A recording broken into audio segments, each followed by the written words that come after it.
Depuis hier dimanche 9 mars et ce jusqu'au 13 mars, se déroulent à San Pedro, sur la côte sud-ouest de la Côte d'Ivoire, des manœuvres militaires conjointes entre les armées françaises et ivoiriennes. Ces manœuvres, précisent le communiqué de l'état-major des forces armées de Côte d'Ivoire, impliquent des navires de guerre, des embarcations de guerre et des drones. Contre toute attente, cet exercice qui prépare à tout point de vue l'armée ivoirienne à des conflits de haute intensité, avec la maîtrise de moyens et d'équipements militaires en usage dans les guerres modernes, irrite certains Ivoiriens. Jusque dans les médias, certains y voient une entorse à la souveraineté nationale.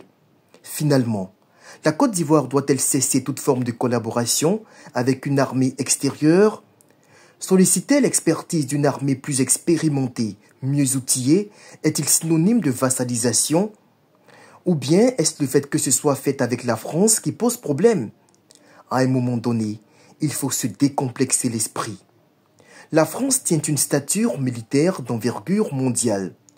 8e puissance militaire mondiale, selon le classement 2025 du Global Firepower, première force nucléaire d'Europe et de surcroît, architecte de la formation des armées d'Afrique francophone, la France n'est-elle plus légitime à accompagner nos armées dans leur montée en puissance?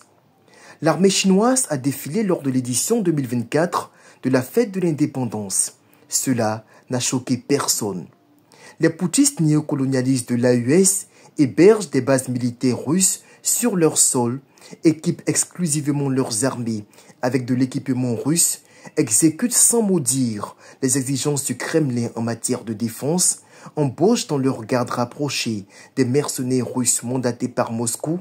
Ça, c'est l'indépendance? À quel jeu on joue à la fin?